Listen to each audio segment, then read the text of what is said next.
पूर्व मंत्री रामाश्री विश्वकर्मा ने प्रेस वार्ता कर भाजपा सरकार पर जमकर निशाना साधा। उन्होंने महंगाई, बेरोजगारी, परीक्षा प्रणाली, अपराध और आरक्षण समेत कई मुद्दों को लेकर सरकार पर गंभीर आरोप लगाए। रामाश्री विश्वकर्मा ने कहा कि भाजपा ने अच्छे दिनों का सपना दिखाकर जनता को गुमराह किया, लेकिन आज महंगाई, बेरोजगारी और किसानों की समस्या से जनता परेशान। उन्होंने छात्रों और युवाओं के मुद्दे उठाते हुए परीक्षा प्रणाली में पारदर्शिता की मांग की और पेपर लीक को लेकर सरकार को घेरा। उन्होंने प्रदेश में अपराध और पुलिस कार्रवाई पर सवाल उठाते हुए आरोप लगाया कि पीडीए वर्ग के लोगों के साथ अन्याय हो रहा है।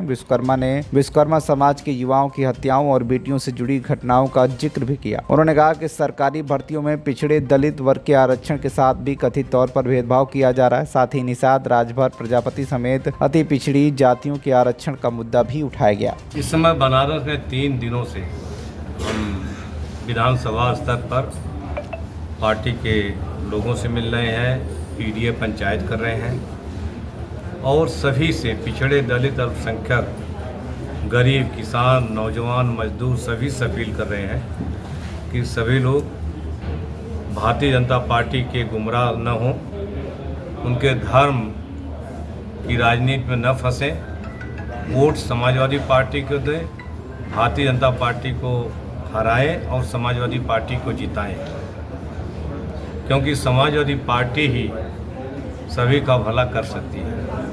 2027 के चुनाव को लेकर के समाजवादी पार्टी की क्या रणनीति है?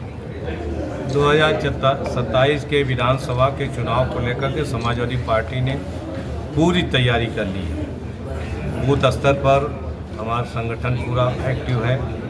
मतदाता सूची और सारी चीज़ों को लगातार देखने का काम किया जा रहा है और इस बार कोशिश ये हो कि बूथ पर भाजपा बेईमानी न कर पाए।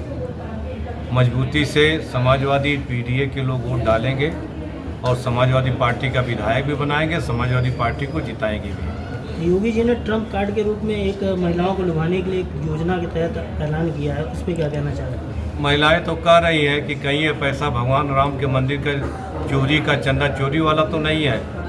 और महिलाएं धार्मिक होती हैं, उनको जो है अगर ये विश्वास हो गया कि चंदा चोरी वाला है तो पाप का पैसा मान कर लेंगे भी नहीं। सर, यूजीसी एक्ट को लेकर के सवर्ण जो कि बीजेपी से नाराज है, तो अब क्या समझा जाए, सवर्ण किधर जाएगा? हम सभी से कहना चाहते हैं कि सब लोग समाजवादी पार्टी को सपोर्ट करें।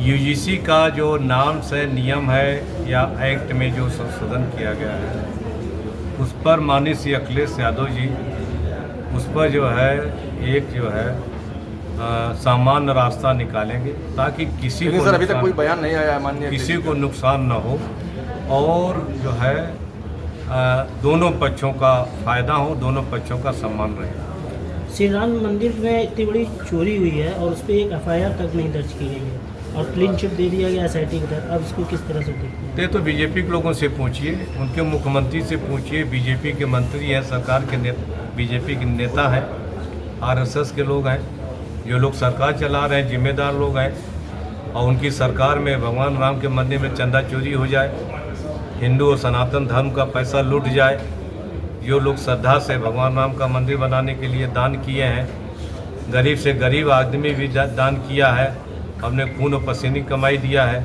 और बीजेपी के लोग उसको जो चोरी कर ले जाएं, और तो इससे शर्म की बात बीजेपी के लिए और क्या हो सकती है। समाजवादी पार्टी तो लगातार मांग कर रही है, राष्ट्रीय अध्यक्ष जी लगातार मांग कर रहे हैं कि चंदा चोरी जिन लोगों ने किया है सरकार स्पष्ट करे कितना रुपया जो है चोरी हुई है, कौन कौन लोग चोर हैं, उनके खिलाफ कार्रवाई हो, जेल भेजा जाए और भगवान राम के मंदिर का चंदा जो चोरी गया उसको वापस ला करके मंदिर में रखा जाए। सर, भारत को आज़ाद हुए 70 वर्ष से ज़्यादा हो गए हैं और भारत में एक आप प्रमुख पार्टी में से एक हैं। जात पात की राजनीति से ऊपर उठकर कब काम शुरू करना होगा और इस पर क्या कहना चाहेंगे आप? जात पात तो बहुत पहले से बनी है, ये हमने थोड़ी बनाया है। तो अब तो समाप्त हो जानी चाहिए ये सब सारी चीज़। समाप्त तभी होगी जात पात जब सभी जातियां जब बराबर ही पाएंगी। इस समाज में कुछ लोग ऐसे हैं कि सबसे ऊपर ही बैठना चाहते हैं, नीचे नहीं बैठना चाहते। तो जब ऊपर वाले नीचे वाले बराबर ही पा जाएंगे, जात व्यवस्था अपने आप खत्म हो जाएगी। सर, लेकिन आप कह रहे हैं ऊपर वालों को अगड़े पिछड़े कर रहा है जो लेकिन हमें मतलब हमने जहाँ तक देखा है, हम भी गांव से ही बिलोंग करते हैं, जो नीचे है वो नीचे वाले को ही दबाना चाहते हैं। इसमें क्या कहना चाहिए? ये तो पुराने ज़माने से कही गई है कि बड़ी मछली छोटी मछली को खा जाती है। तो कुछ कहावतें इस तरह की वो सही है, उसको जो कोई अवॉइड थोड़ी कर सकता है।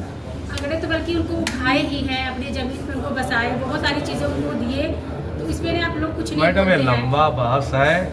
आप डेटा के साथ हमारे साथ बैठो, 24 नहीं 48 घंटे बहस करो, हम आपको बता दें। वाराणसी से नजीबुद्दीन खान की रिपोर्ट, TV1 इंडिया न्यूज।